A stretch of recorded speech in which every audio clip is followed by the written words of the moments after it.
When Willard's white moonlight returned to the country, she started seeing me as an eyesore. In response, Willard had me thrown into prison. When I was released, he came to pick me up.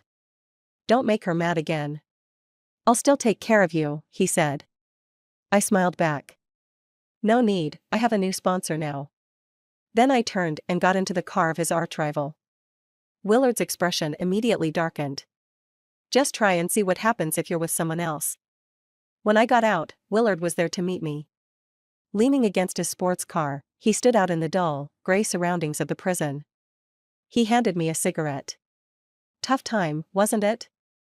He lit it for me, surprisingly considerate. "I'll take you to buy some jewelry, to make it up to you." I looked at his handsome face, his long eyes partially concealed by dark lashes, making it hard to tell what he was thinking. A half-smile played on his lips, casual and aloof.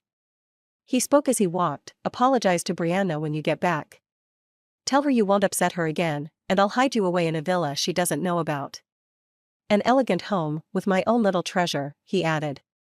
"Brianna is his fiancée, and my mortal enemy. She was the one whose word put me in prison, leaving me to nearly die there. Now, miraculously alive and out, Willard wants me to apologize to her."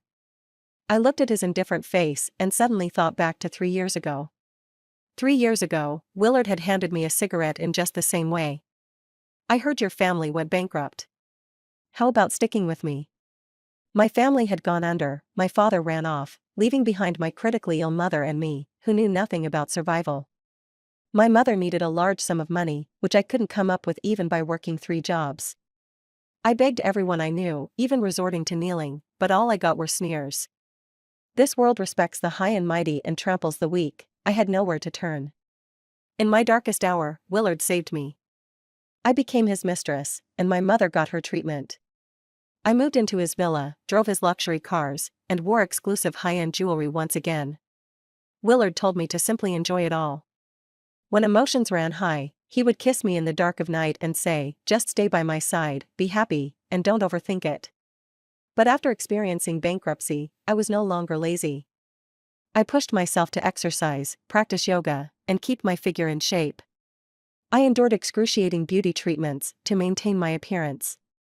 I picked up my long-forgotten skills in piano and violin, always ready to perform for Willard.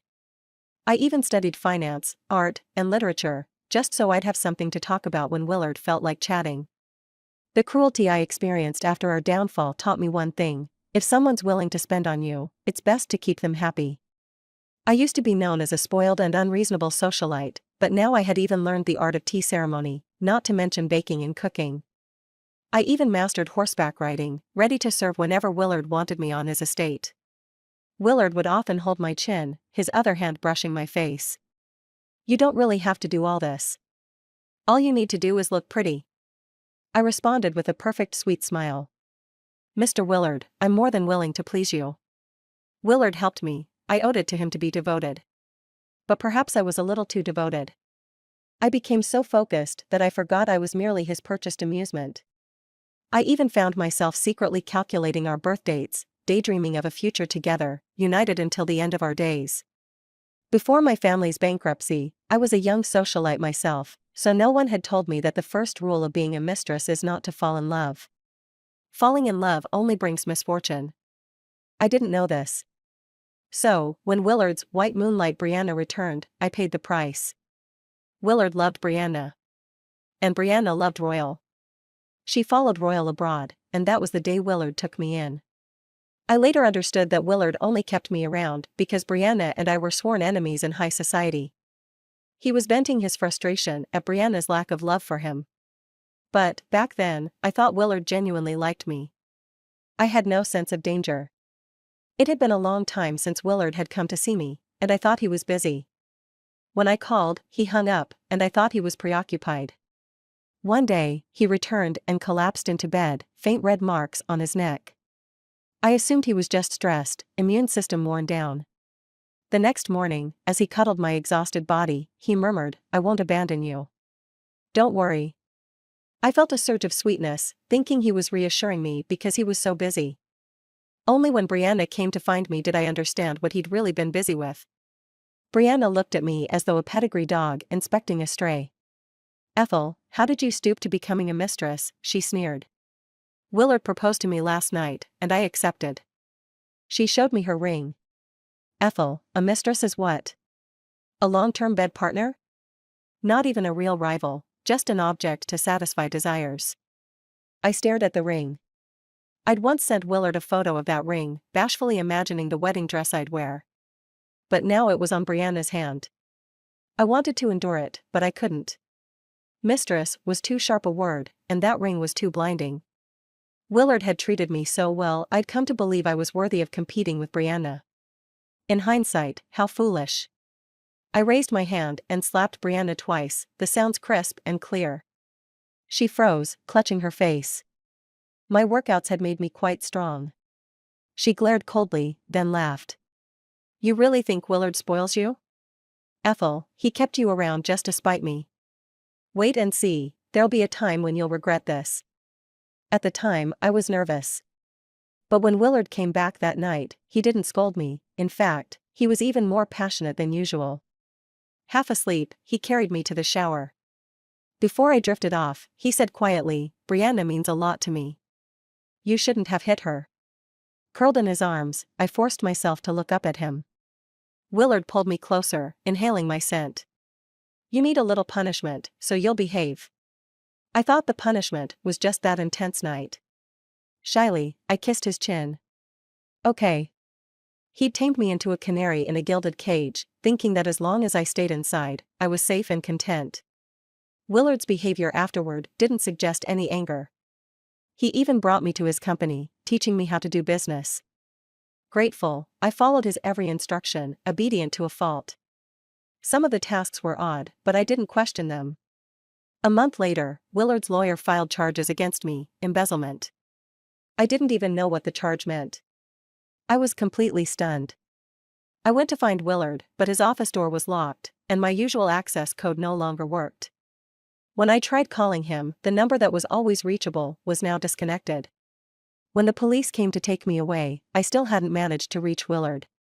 Only his lawyer was there, coldly leaving me a message, "Reflect well in prison. We'll take care of your mother." And just like that, I was sent to prison, my spirit crushed. Life in prison was harsh. I was beaten as soon as I got in, left bruised and swollen. Then beaten until I couldn't get up. Beaten until I was on my knees, begging. Finally, I'd faced death, then started to fight back. Battered and wild, I was like a mad dog driven to desperation. Anyone who provoked me, I'd bite back with lethal force. By the time I was released, not a single woman in the prison dared mess with me. The former heiress and mistress had died in that prison. The one who came out was a mad dog. Today, this mad dog, with half a life left, stepped out of prison and found Willard waiting at the gate. He stroked my head lightly, lips curling. "Behave yourself and don't make her angry, and I'll keep taking care of you." He buried his head by my neck, breathing in the scent of my hair, which had been washed with cheap shampoo. "The smell has changed, but it's okay. Give it some time and it'll come back." He still thought I was that pampered little canary who adored her gilded cage. Too bad. I wasn't that anymore. Now, I was a wounded, vengeful stray, full of hate. I broke free from his embrace. Willard frowned in displeasure. "What's wrong?" I pointed to the luxury car parked nearby. "Sorry, I have a new patron now." With that, I got in without looking back. The window rolled down slowly, revealing a young, handsome face with a carefree grin directed at Willard. "Long time no see." Willard's face darkened. Royal. Royal used to dislike me. His family came up from nothing, building their fortune from scratch, and they'd always been looked down upon by the old money circles, who mocked people like us. It was no surprise he'd been resentful of us spoiled heirs and heiresses for years. But when I was in prison, feeling like the world had forgotten me, he was the only one who visited. I looked at him, puzzled, and asked why he'd come. Royal crossed his long legs, sizing me up. "I think it's a shame," he said. "I remember you. After your family went bankrupt, you didn't break down, you worked hard to play the mistress." He told me there were two things about me that left a strong impression. First, when Willard took me to a business gathering, he got so drunk he nearly fell over. I rushed to cushion his fall, scraping my hand badly in the process. I didn't even glance at it, didn't flinch. The second time, he'd seen me coming out of a bookstore with a few books on modern art investment. A week later, he heard Willard had developed an interest in modern art and bought a metal sculpture, which later appreciated significantly in value. Royal leaned forward. That's why I think it's a shame. You take the role of a mistress as seriously as a real job. You're diligent and dedicated, yet you can't compare to Brianna pouting or batting her eyes. It's Willard who's blind. His words struck a nerve, and I lowered my gaze in silence. Royal chuckled, but I'm not blind, Ethel. When you're out, come to me. I'm more reliable than Willard. He said I had grit and ambition in my eyes, and he could use that. So, the day I was released, I got into Royal's car right in front of Willard. As he drove, Royal laughed, "You getting into my car must be killing Willard." At a red light, he even pulled out his phone and posted a picture of us together, picking up my girl. Time for a great dinner tonight. Almost immediately, I got a message from Willard, "Ethel, is this how you want to play it? The whole circle knows I had you for 3 years. Who do you think won't care?" I stared out the window without replying, but a painful crack formed somewhere deep inside me. He really did know just how to shred my pride, after all those years together. But that's fine. The more it hurts, the more I hate him. Brianna called Royal. In our circle, there's an odd pattern. The more someone ignores us, the harder we find it to let them go. Royal has a rebellious streak. This circle's always shunned him, so he flips them the bird every chance he gets. Apparently, Brianna once invited him out for drinks, and when he was in a bad mood, he overturned his glass and left without a second thought. That only made her obsess over him more, following him from here to abroad. On the phone, Brianna sounded panicked. "Royal, when did you get with her?" "Just now." "I won her over," Royal replied casually. Brianna's tone turned urgent. "Don't you know? Ethel let Willard have her for 3 years, and when he got bored, he kicked her straight into jail. Willard never even thought of her as a person." "Royal, aren't you disgusted?" She spoke with an obvious sneer. "She was a mistress, for goodness sake." I bit my lip hard, closing my eyes. I knew Royal wouldn't care, he wasn't with me for that reason. But still, I clenched my teeth until they nearly broke. I remembered the humiliation from back then, feeling like even the air around me was mocking me. But I had no regrets. Back then, I had no other options. I was once a proud young lady, adored and untouchable. But life doesn't need much to shatter your pride, just a bankruptcy notice and a sick mother, and you'll be groveling. Face to the ground. I'd just been forced to lower my head, that's all. I'd competed with Brianna for years, dresses, jewelry, vacations, connections, even boyfriends, and we'd always been neck and neck. But now, finally, we had a winner. Brianna won. But she won on luck. And I lost to fate. Royal glanced at me, one hand on the steering wheel, the other patting the back of my hand. He interrupted Brianna's rant. "Isn't the shame on you?" "What?" Brianna was stunned. Royal repeated, word by word, "Isn't the shame on you? You, a woman who's known Ethel for ages, knew her mother was gravely ill, and you said nothing when Willard took advantage of her situation. Instead, you're helping him smear her name? What, are you a man in spirit?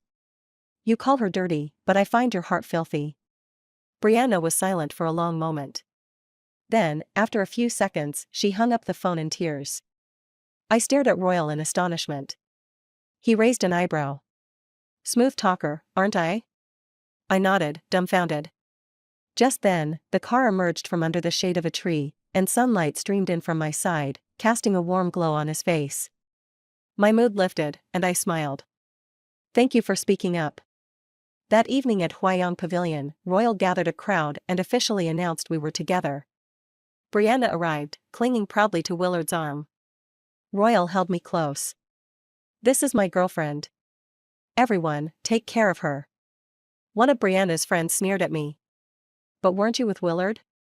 I saw you two having dinner the day before you were locked up." "Too bad," our Brianna returned, and Willard cleared out the trash. Brianna laughed. Willard's face was stone cold. "We were never together. Just fooling around." He glanced at me in Royal's arms, a cruel smile tugging at his lips. Just a toy. When it's worn out, you throw it where it belongs. I clenched my fists, ready to bite back. But Royal patted me gently and whispered, "You don't have to say a thing. I've got this." He raised his glass. "Willard, why are you so pale? Feeling unwell? Better take care of yourself. Unless what you call playing around was more of a chore for the other party." Willard's face darkened. "What's that supposed to mean?" Royal leaned lazily against me, his 6-foot frame practically draping over me. "Oh, nothing. Just repeating some things Ethel's told me over the years." He pinched my cheek. "Right, Ethel?" I blushed and nodded. "Why do you remember all that?" "Don't say it out loud." Willard's face turned even grimmer. Silence fell over the room, and people's gazes toward him grew uncomfortable. Willard clenched his teeth, staying silent. With his temper, he'd normally have left by now. But today, he was so furious, yet he didn't budge. It surprised me. Later, I drank a bit too much and stepped into the hallway to get some fresh air by the open window. Barely a minute later, Willard appeared beside me. "Did you really say those things to Royal?" I was a little tipsy, amused. "Take a guess." Willard's face went pale. "I'm not guessing. Just tell me." "You begged me every time." I frowned, cutting him off. "I didn't tell Royal anything." He looked relieved. Then I added, "But every time we were together, I just treated it as a performance review. I cared about my score, not your performance." "I didn't care, I felt nothing." Willard's face darkened. I looked at him with a smile. "How's my act? Do I deserve the allowance you give me?" Willard gritted his teeth. "Ethel, you're doing this on purpose to annoy me." I shrugged, heading towards the private room. "Think what you want. Whatever makes you happy." He grabbed my wrist. "Think you're all grown up now, and can just leave? What about your mother?" I shook off his hand. "Stop threatening me. I'm no longer your mistress, I don't owe you any dedication." He was taken aback. "Dedication?" It seemed he realized something then, narrowing his eyes. "So all your sweetness was just an act?" "Of course. Back when my family wasn't bankrupt, I had been sparring with Brianna for years. How could I have actually been sweet?" Without looking at him, I walked past. "Willard, you really should know your limits. When an employer fires an employee, they shouldn't expect them to come crawling back. There are plenty of companies out there." "Oh, and by the way, Royal covered a year of my mother's medical expenses yesterday." To be fair, Willard did keep his word. While I was in prison, he never missed a single payment for my mom's expenses and even visited her a few times, claiming he saw me as a sister and that I was just on a business trip. He'd told her he was visiting on my behalf. My mother, paralyzed and unable to call me, was thankfully calmed by Willard's little white lies. But I have no gratitude for him. I was his mistress, putting in the work without complaint. If there were an award for most dedicated mistress, I'd have earned a spot. But he was a terrible boss. Instead of raises or promotions, he offered prison sentences. When I reached the door of the private room, I glanced back and sneered, "Willard, you're a real hypocrite. What kind of brother sleeps with his sister?" Willard gritted his teeth. "Has prison turned you this crude?" "Yes, thanks to you. When I first went in, I did my best to keep a low profile, treading carefully and staying out of trouble. I called everyone boss, trying not to offend a soul.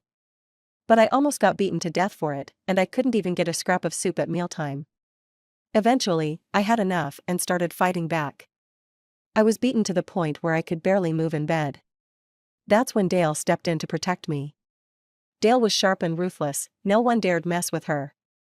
When she learned about my background, she fell silent for a moment before sighing. "Back in the day, I even visited your father once on behalf of my company." She started sharing her food with me, teaching me how to read people and how to curry favor with the tougher inmates. She taught me how to fight the hardest way, advising me to either take a beating quietly or, if I decided to strike back, to go all in, no holding back. Taking a beating won't kill you, but fighting back might. "Think it through," Dale would say. I looked down at my blood-streaked arm and closed my eyes. I had tried so hard to be the dutiful mistress, only to end up in prison. I'd humbled myself, hoping to survive as a model inmate, only to be treated like a dog. I was sick of it. I was done with this world that trampled on me. I had once tried to compromise, to break down my pride and grind it into dust. But the world treated me like garbage. Lying there in bed, staring at my own blood staining the sheets, I felt my pride stitch itself back together piece by piece, making me lift my head despite the dirt on my face. From that day on, I would no longer compromise. I would no longer endure. I could risk my life, but I couldn't lose my dignity again. I'd get it back, even if it cost me my life. Every day after that, I fought without hesitation, without fear for my life. My scars bought back my pride at the cost of hiding my waste forever. And now, in this circle, I was going to replay what happened in prison all over again. When I returned, I wasn't sure what Royal had told everyone, but the way they looked at me changed, with a little respect. Royal's family might have been new money, but their influence was growing. People looked down on them yet still held some fear, warning their children not to cross the Royal family. After a round of drinks, Royal was drunk, wobbling as he held my hand and walked me out. Willard's face darkened. "Where are you going?" I looked at him, puzzled. "Going home with Royal, of course. Where else?" Willard took a deep breath, gritting his teeth. "Shouldn't you go check on your mother?" I blinked. "Now? In the middle of the night?" Willard fell silent. Brianna glanced up at him, clearly unwell. "Willard, I don't feel good." He snapped back, "I'll take you home." On Royal's car ride home, my phone buzzed. It was a message from Willard. There have been many new money families, but none have lasted to the third generation. "I'll give you one more chance. Come back to me." I couldn't help but laugh. I showed the message to Royal. He propped his chin on his hand. 3 out of 10. I asked him, "What's the score to make a move?" 8 or higher, I'd say. I nodded, closed my eyes, and stopped talking. Royal sat beside me in silence, watching me from the back seat. He drove me to one of his empty apartments, and as I got out, he suddenly spoke. "Not all new money families are brainless. Some are reliable." I wasn't sure why he was saying that, but I nodded absently. He stared at me, his eyes bright in the dark night. "When all of this is over, what do you want to do?" I shook my head. "Haven't thought about it. Let me know when you decide." Royal smiled and closed the door. As I walked up, I realized that smile was, actually pretty nice. The next morning, I got a call from my mom's hospital. "Ms. Ethel, we're terribly sorry, but we've run out of rooms. We'll refund your payments, so please arrange for her transfer." I froze. Was that even possible? After a moment, I understood. Willard had shares in that hospital. I called Royal. He immediately got in touch with a better hospital and arranged for my mother's transfer. Royal took the doctor along to move my mom while I stayed behind to pack up her things. Within an hour, he had her settled. It was then that Willard arrived. Seeing him, I was ready to leave, but he blocked my way. "Do you really hate seeing me that much?" Did he even need to ask? A smart dog doesn't block the path. I gave him a sideways look. "You couldn't even tolerate my sick mother, yet you expect me to be grateful?" Willard's face darkened, his brows knit. "Ethel, you know how to make me change my mind. Stay away from Royal, and I might consider letting your mother stay here. Don't bother." I cut him off. "I've already moved her to another hospital." I stepped aside, showing him the empty room. "Now, we're truly done. Clean slate." Willard looked shocked, then clenched his jaw. "You think you can just walk away like that?" He sneered. "What's gotten into you? Royal is just new money. So what? He's younger, better looking, better in bed, and doesn't have a first love hanging around to make me sick." I smirked. "Tell me, Willard, where can you even compete? Even just a little?" A vein throbbed on Willard's forehead. "Ethel, I've been too lenient with you." He grabbed my chin, enough of this defiance. He crushed his lips against mine, anger in every movement, forcing my arms behind my back with such strength that I couldn't break free. So I didn't struggle, going limp, as lifeless as a doll. Willard stopped. You didn't use to kiss like this. I wiped my mouth in disgust. Because I used to take my job seriously. His face darkened. Stop bringing that up. He cupped my face and kissed me again. But still, no reaction. I was like a corpse. Willard looked at me, baffled. Ethel, what's wrong with you? I lowered my gaze and chuckled coldly, pulling out an alcohol wipe from my bag. Ignoring the harsh scent, I wiped my lips thoroughly. What's wrong with me? I've finally given up. Back then, I focused all my efforts on getting close to him, and he repaid me by throwing me in jail. Now he's here, asking me what's wrong? I wiped my hands with a wet wipe and tossed it into the trash. I don't need your money now, so why should I react? I stepped around him and walked out. Willard, thank you for kicking my mom out of the hospital. Now the last thread connecting us is gone. Hope you're happy. Behind me, Willard growled, Ethel, you used to love me. I could see it in your eyes. I laughed even harder. Then one of us definitely needs an eye checkup. As I left the hospital, I found some shade under a tree and stood there for a moment. There was still a lingering ache, a quiet pull on my heartstrings. Not for Willard, but for my past self. All that sincere emotion couldn't get Willard to stop for me even once. But now that I treat him like garbage, he can't take his eyes off me. So, what did my feelings mean back then? A comedy show? I called Royal and gave him a brief rundown.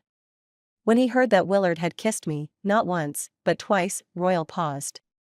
Next time you see him, I'll be there with you. I was speechless. What about the plan? I chose you because of your character, but it doesn't have to be you to bring down Willard, Royal said coolly. At the very least, you don't need to do it this way. I shrugged it off. What time is it now? About 6, Royal replied. Okay. I hung up and took a few steps forward. Out of the corner of my eye, I noticed Willard leaving the hospital, looking displeased and heading toward the parking lot. I lowered my head, pretending to check my phone, and walked toward the parking lot to create a chance encounter. This trick has been used by women for thousands of years, yet men never seem to wonder if it has another name, stalking. As I neared him, I twisted my ankle hard in my heels and fell to the ground heavily. My ankle swelled instantly, and the pain was intense. But that was fine, I'd gotten used to tolerating pain in prison. Willard hesitated, then quickly walked toward me. As he came closer, I could see the worry on his face. I furrowed my brow in pain, but inwardly, I breathed a sigh of relief. 2 more points gained.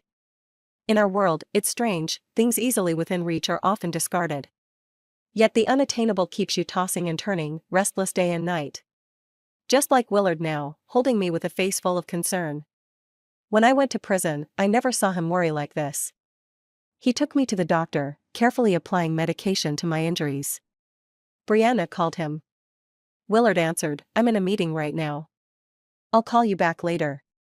Then he hung up. I lowered my gaze, remembering how he used to hang up on me the same way. And back then, I believed him. After a CT scan, they found a fracture and advised me to wear a brace and move less. Willard reassured me, it's okay, it'll be better in a couple of days. I nodded. I know. Of course, I knew. As a former heiress, a fracture was a big deal, something that would have me bedridden for 3 months. But for Ethel in prison, a fracture was no more than a lost strand of hair. Life went on as usual. I stood up, and a scar on my waist caught his attention, a twisted, grim reminder of a toothbrush handle stabbed into my side. In prison, I learned that even an A4 sheet of paper could be folded into a stick and used to stab someone in the neck. Willard's hand froze, his eyes filled with disbelief. What happened to you? I replied casually, got stabbed in prison. Willard stiffened as though he'd heard something terrifying. I limped out, not needing a brace and without a single complaint. Willard quickly followed and wrapped me in a hug from behind. You used to be so afraid of pain, his voice was rough. I didn't know it would be like this. Of course, he didn't. How could people like him possibly understand life in prison? He hugged me tighter. I understand why you ignore me now. Just give me a chance to make it up to you, Ethel. I swear, I didn't know. I lowered my eyes. 7 points collected. When Willard dropped me off at my building, he seemed relieved to see that I wasn't living with Royal. He suggested, "Why don't you move back in with me? I'm worried you won't be able to take care of yourself." I looked at him in surprise. "Forget Royal, what if Brianna finds out? Are you going to send me to jail again?" Willard lowered his eyes, frustrated. "No, this time I'd never let that happen. I thought jail was just about losing your freedom." "Just about losing freedom." I let out a bitter smile.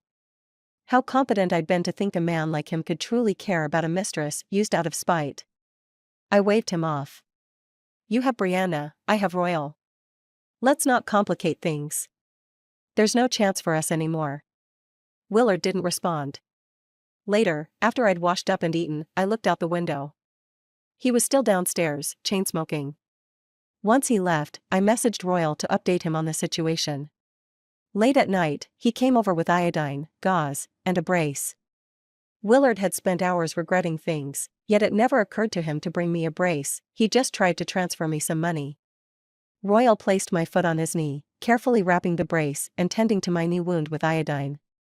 "You're way too willing to put yourself at risk," he said with a frown.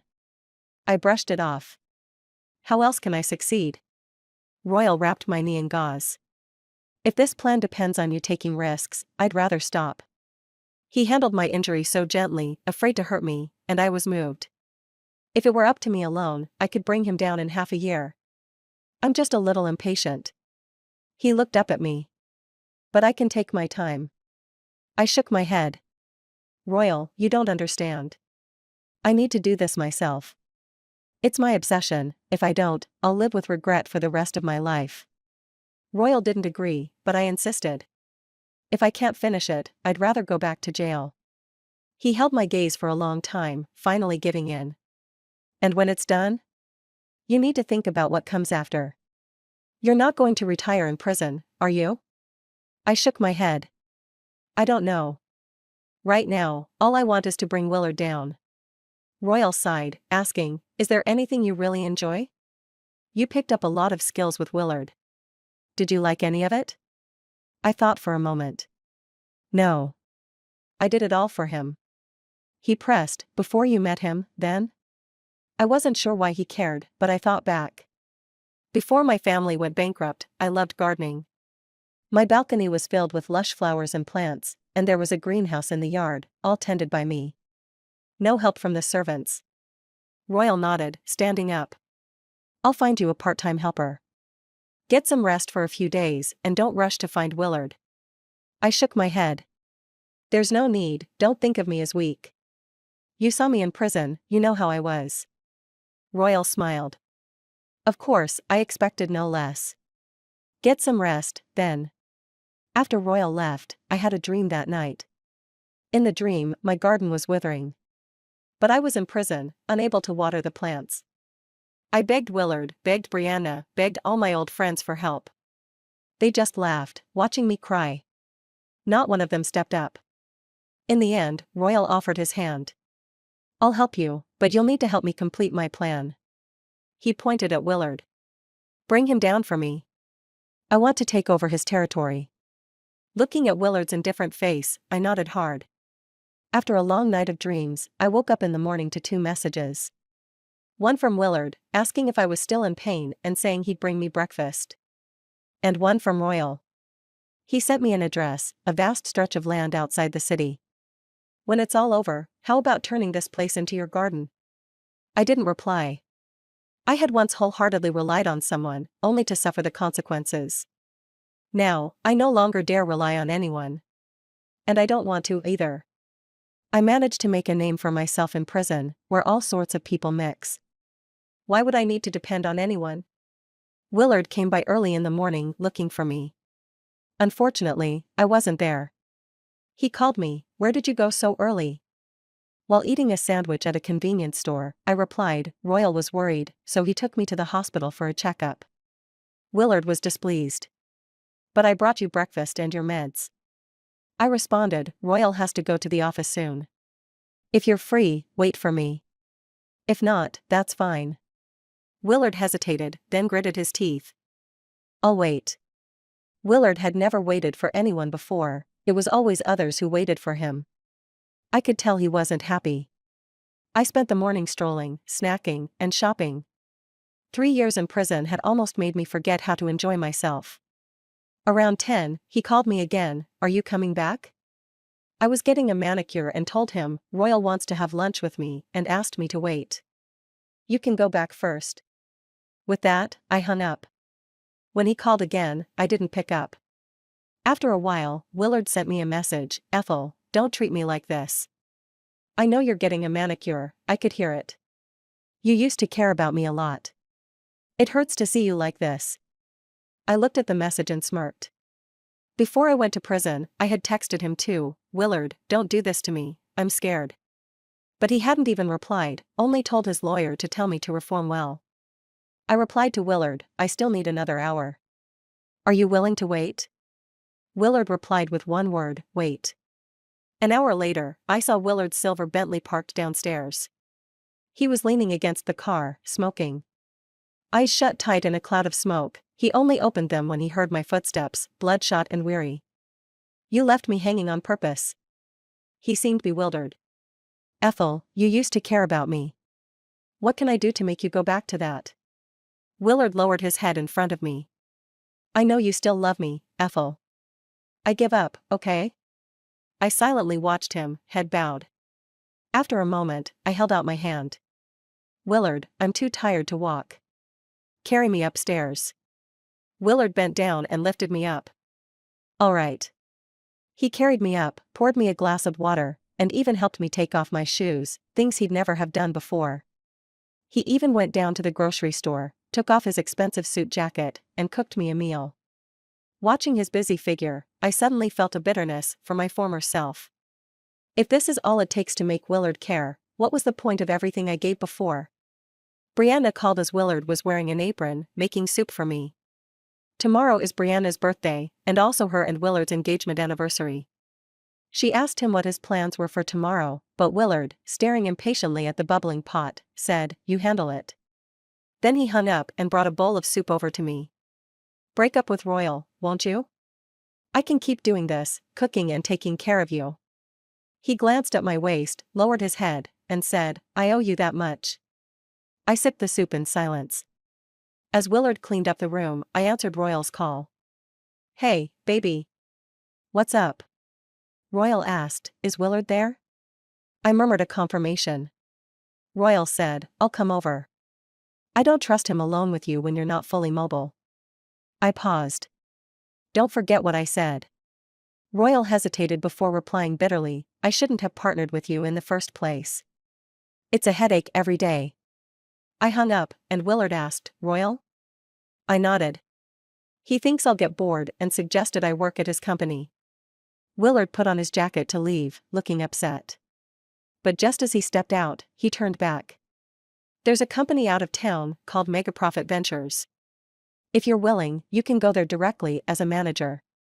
He looked at me, almost pleading. "Ethel, just get away from this city. Let's start over." After a long moment, I nodded. "All right. I'll give you another chance." Willard's face lit up like a child's. "I knew you couldn't forget me." I gave him a soft smile. 80%, time to start." Willard arranged for me to be transferred to Mega Profit Ventures. Mega Profit Ventures isn't closely tied to Willard's main corporation, no one knows it's his. Royal flew out to see me. "I'm worried Willard might take advantage of you. I'll stay here with you for a while." He looked at me deeply. "The plan doesn't matter as much anymore. Your safety is more important." I avoided his gaze and changed the subject. When it comes to relationships, one mistake is enough. Only a fool makes the same mistake twice. When I joined the company, no one was convinced of me at first. But after handling mistresses in prison, a regular job was nothing. I worked hard, showed my skills, and quickly earned my colleagues' acceptance. Not to mention that Willard visited me several times, making it clear I had his favor. Gradually, I won them over. Although I wasn't given access to the core business, they no longer kept financial matters from me. I often worked late into the night, staying until the entire office was empty. Once, Willard called me drunk in the middle of the night. Ethel, I bought a villa near the company and finished decorating it. He added, there are good international schools around. If we ever have kids, their education would be covered. Confused, I asked, why are you telling me this? Willard chuckled happily. I want to settle down in that city with you, have a few kids. I asked, and Brianna? Willard was unfazed. She won't come to this city or cross paths with you. This home would be ours. I felt sick, but smiled sweetly. Then get me a promotion first. Don't just make empty promises. The following week, I was promoted to vice president of Mega Profit Ventures. I worked even harder, staying until everyone else had left. It was easier to get things done when no one was around. Royal had assigned 2 programmers to assist me. Every night, they helped me hack into the company's systems to retrieve what I needed. I stayed up until the early morning each day, sleeping only 4 hours before rushing back to work. I lost 10 pounds, my eyes constantly shadowed. My lymph nodes frequently swelled, and I occasionally broke out in rashes. It was the price of sleepless nights. Royal frowned, are you really planning to take down Willard, even at the cost of your health? Is it worth it? I smiled. Yes, it's worth it. They had once ground my face into the dirt. And I happen to be someone who values pride above life. Late at night in the office, sipping black coffee, I thought of Dale. She hadn't just taught me to survive in prison, but a lot more. How to forge accounts, launder money, manipulate the stock market, trace clues, to uncover major schemes. When I was released, Dale had styled my hair and sighed. We're all pawns Willard discarded. I still have a few years left, but you're different. Her eyes sparkled with hope. You can go out there and show them that a pawn can still overturn the game board. Dale had once been a high-ranking executive under Willard, but he had pinned a scandal on her, leaving her to serve over a decade. That's Willard's style, use you until he doesn't need you, then toss you into the abyss without a second thought or even an apology. He laughs it off, light-hearted and at ease. But I find their laughter sickening. I want to, as a discarded pawn, not just overturn but shatter their board. And smash their arrogance along with it.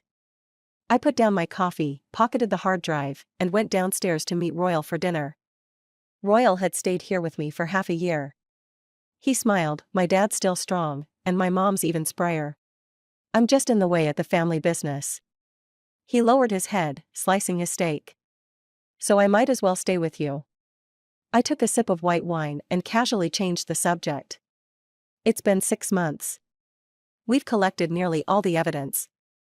Royal raised his glass. Thank God. You'll finally be done with Willard.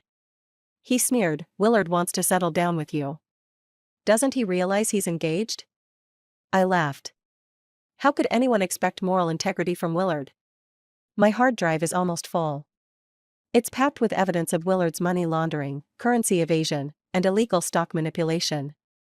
That so-called old money family, who carry themselves as if they've never had to bow their heads, hides nothing but filth and stench behind their elegant facade. Mega Profit Ventures, a firm created by Dale, exists solely to handle Willard's dirty work. She knows exactly where the evidence is on his computer. I went to see her. She had her sentence reduced for good behavior. When she saw me, she grinned happily, Ethel, you look great since you got out. Just keep looking this good. And stop coming here, this place is bad luck. I smiled and nodded, all right, I'll be waiting for you on the outside. As I was leaving, I gave her one last update, the evidence is all there.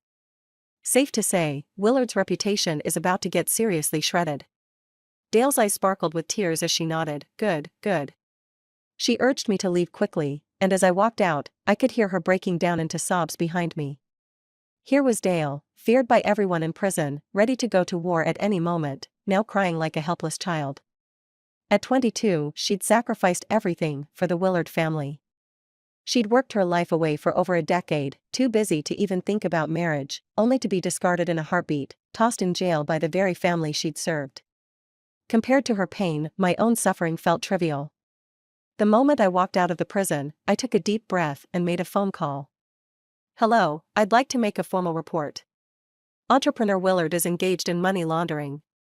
Royal helped me create an online storm, circulating the evidence across the web. The public was instantly in an uproar, with the Willard family becoming the prime target of outrage. And as a delightful surprise, Brianna, who had numerous business ties with Willard's family, got dragged down with them. See, when you have the power to casually throw people in jail, it usually comes with a deep-rooted family tradition. With Willard's family empire crumbling and struggling to manage the fallout, Royal seized the chance to acquire several of their businesses. Eyes narrowed like a wolf on the hunt, he devoured each asset without a hint of hesitation. Willard didn't visit me this month. Word is, he's been so busy trying to save the family empire that he hasn't slept for days, running on 4 drips. But he did call me. It was you. His tone was firm. I nodded. Yes. Willard sounded confused. Why? Haven't I been good enough to you? I laughed. People like him, those spoiled young heirs, think sparing you a glance should earn them boundless gratitude. I thought of the dream I'd once had, where Willard would eventually fall in love with me for my hard work and dedication. Cinderella marries the prince, a fairy tale ending. The memory made me laugh so hard I had tears in my eyes. I sent greetings from Miss Dale, who is currently in prison. Hope you enjoy life behind bars. Willard was silent for a few seconds. How do you know Miss Dale? Thanks to you, she and I became good friends in prison. Willard abruptly hung up. While I may lack the power to shake him, Dale's presence alone terrifies him. Even amid his turmoil, Willard managed to hire top-notch lawyers to sue me for corporate crimes. But before the case could even proceed, Willard's family empire crumbled completely. Willard and several family members ended up in prison. Brianna too. Just like my family once did, their empires fell. The difference is, they fell due to crime, while we fell into bankruptcy. Ironically, I now have more dignity than they ever did. I visited Dale again. The guards told me her behavior has been exemplary, and she may be eligible for release in 5 years if she keeps it up. When she heard Willard's empire had collapsed, she chuckled, they've sent so many others to prison. Now it's their turn to taste the experience themselves. She asked me, what's next for you? I thought of my little garden from back then, with its gentle fragrance and tranquility. I'm thinking about opening a flower shop. Dale laughed, saying she'd come work for me. I joked, with you there, I might have to take that flower shop public. Leaving the prison, I got into Royal's car. As he drove, he casually suggested, how about joining me? I'll even give you shares. I shook my head. From today, we won't need to meet so often. I have my own plans to take care of now. Royal made a sharp turn, pulling the car over to the side of the road. Wait, what do you mean by that? What do you take me for? I looked back, puzzled. A teammate, of course. What else? Royal's handsome face instantly darkened. Are you messing with me, Ethel? It's Ethel. No nicknames, please, thanks. I checked the time on my watch. Are we moving, or should I call for another ride? Royal grumbled a few words under his breath, reluctantly starting the car. After 50 meters, he stopped again. Does it have to be just teammates? Can't we adjust that? I looked at his dejected face, like a big golden retriever sulking without its chew toy, and couldn't help but laugh. The sunlight hit his profile, just as it had the day he picked me up from prison. I lowered my head, stifling a smile. We'll see. Let's take things as they come. Royal's face lit up. So there's a chance? His energy revived in an instant, he whistled cheerfully as he drove, taking us forward under the warm sun. A few years later, one bright afternoon, I was in my flower shop, tending to my plants. A haggard figure came in, eyeing a bouquet, but hesitating, clearly reluctant to spend the money. She turned and spotted me, exclaiming, Ethel. What are you doing here? It took me a moment, but I recognized her, it was Brianna. She must have been dumped by her latest sugar daddy. After her family's downfall, she refused to work and, like me once, became someone's mistress. But as her beauty faded, her sponsors became less and less impressive, until eventually, she ended up with a construction foreman. But I had no intention of mocking her. If it weren't for her forcing me out of Willard's life, her situation could have easily been mine today. I didn't believe Willard would have stayed interested in any mistress for long. If my appeal had faded, even prison might have been a luxury. Years of hardship had stripped Brianna of her former arrogance. Looking at me, her eyes flickered with envy. You're doing well now, your chain of flower shops, and the acres of flower fields in the suburbs. I've even seen news reports. But you ruined us. I looked down. Be grateful I didn't toss you into prison the way you did to me.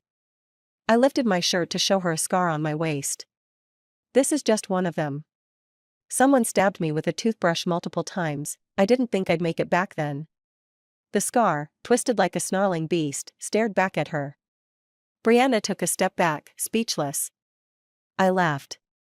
Scared already? If I told you my prison stories, you'd be terrified. She shivered. You're not trying to mess with me, are you? I shook my head. I had no intention of making things hard for her. In the end, it was Willard who sent me to prison. She was merely an accomplice, and she'd received her punishment. I handed her a black lily. Here, happy birthday. And please, don't come back to my store. Brianna looked at the flower, her face turning red before she bolted out the door. Moments later, she returned, took the flower, her eyes red. I know what you're trying to say, but it's been a long time since anyone gave me flowers. She looked down, voice choked with emotion. I'll take it as your blessing. Watching her cry, I thought for a moment, then swapped the black lily with a gerbera. Take this instead, and don't come back. After Brianna left, Dale came out from behind the flower rack. You went soft, didn't you? She's not the one to blame, I replied, shaking my head. Come on, let's go check out the next place. At the store entrance, Royal leaned out of the car and called, where to next? I'll give you a ride. Dale laughed, teasing me, is he still your teammate? When's that going to change? I started walking toward Royal, replying as I went, soon. One day, when I'm strong enough. When I'm strong enough that betrayal and heartbreak won't faze me, when I can face every consequence love brings, that's when I'll smile and embrace love. But for now, the sunlight warmed both Royal's face and mine. I closed my eyes, choosing to savor this moment in the sun. End.